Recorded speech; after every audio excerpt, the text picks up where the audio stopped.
வணக்கம் நண்பர்களே.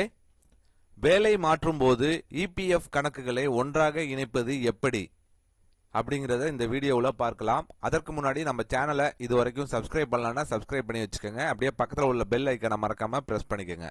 அப்பதான் நம்ம சேனல்ல இது போன்ற வீடியோக்களை அப்லோட் செய்யும்போது உங்களுக்கு தொடர்ந்து கிடைக்கும். வாங்க வீடியோக்குள்ள போலாம். இன்றைய காலத்தில் பல ஊழியர்கள் அடிக்கடி வேலை மாற்றுவது சாதாரணமாகிவிட்டது. ஆனால் வேலை மாறும்போது பலர் தங்களின் பழைய பிஎஃப் கணக்குகளில் இருக்கும் தொகையை புதிய கணக்குடன் இணைக்க மறந்து விடுகிறார்கள். இதனால் ஒருவருக்கு பல பிஎஃப் கணக்குகள் உருவாகிவிடும். பின்னர் பணத்தை எடுக்கும்போது அல்லது கிளைம் செய்யும் போது சிரமங்கள் ஏற்படலாம். இதனை தவிர்க்க வேலை மாறும்போது பழைய பிஎஃப் கணக்குகளை தற்போதைய கணக்குடன் இணைத்துக் கொள்வது மிகவும் முக்கியம். இந்த செயல்முறையை எளிதாக்கும் வகையில் இபிஎஃப்ஓ அமைப்பு one member one EPF account என்ற வசதியை வழங்குகிறது.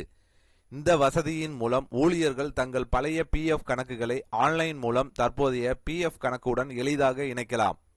இதற்காக முதலில் இபிஎஃப்ஓ உறுப்பினர் சேவை போர்ட்டலில் உங்கள் யுஏஎன் மற்றும் கடவுச்சொல் பயன்படுத்தி லாகின் செய்ய வேண்டும். அதன் பிறகு மேல் பகுதியில் உள்ள ஆன்லைன் சர்வீசஸ் என்ற மெனுவில் சென்று one member one EPF account என்ற ஆப்ஷனை தேர்வு செய்ய வேண்டும்.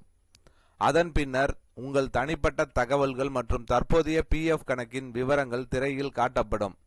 அடுத்ததாக உங்கள் பழைய பிஎஃப் கணக்கின் மெம்பர் ஐடி அல்லது முந்தைய யுஏஎன் உள்ளிட்ட விவரங்களை உள்ளிட்டு கெட் டீடைல்ஸ் என்பதை கிளிக் செய்ய வேண்டும். பின்னர் கெட் ஓடிபி என்ற விருப்பத்தை தேர்வு செய்தால் உங்கள் பதிவு செய்யப்பட்ட மொபைல் எண்ணிற்கு ஓடிபி வரும். அந்த ஓடிபியை உள்ளீடு செய்து சப்மிட் செய்தால் உங்கள் பிஎஃப் மாற்ற கோரிக்கை சமர்ப்பிக்கப்படும். இந்த கோரிக்கை சமர்ப்பிக்கப்பட்ட பிறகு உங்கள் தற்போதைய நிறுவனத்தின் எம்ப்ளாயர் அந்த கோரிக்கையை போர்ட்டலில் ஒப்புதல் அளிக்க வேண்டும்.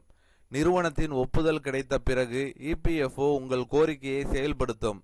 சில நாட்களில் உங்கள் பழைய பிஎஃப் கணக்கில் உள்ள தொகை புதிய பிஎஃப் கணக்குடன் இணைக்கப்பட்டுவிடும்.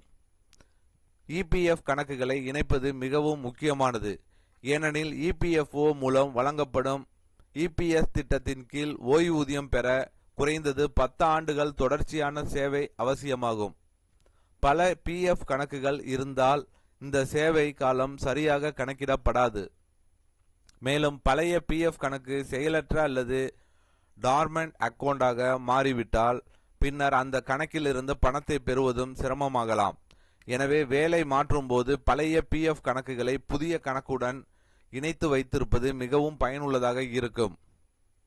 ஸோ வேலை நீங்கள் மாறுறீங்க அப்படின்னா பிஎஃப் ஏற்கனவே இருக்கிற பிஎஃப்பும் இப்போ புதுசாக ஜாயின் பண்ணுற கம்பெனிக்கும் உள்ளதை மெர்ஜ் பண்ணிடணும். மெர்ஜ் பண்ணாதான் உங்களுக்கு பணம் எடுக்கிறப்ப எந்த சிரமமும் இருக்காது. ஸோ கண்டிப்பாக பிஎஃப் கணக்கு வச்சுருக்கவங்களுக்கு இது ரொம்ப பயனுள்ள தகவலாக இருக்கும்னு நினைக்கிறேன்.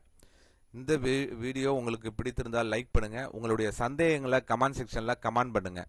உங்கள் உறவினர்கள் நண்பர்களுக்கு ஷேர் பண்ணுங்கள். மீண்டும் இதுபோன்று பயனுள்ள தகவலில் சந்திப்போம்.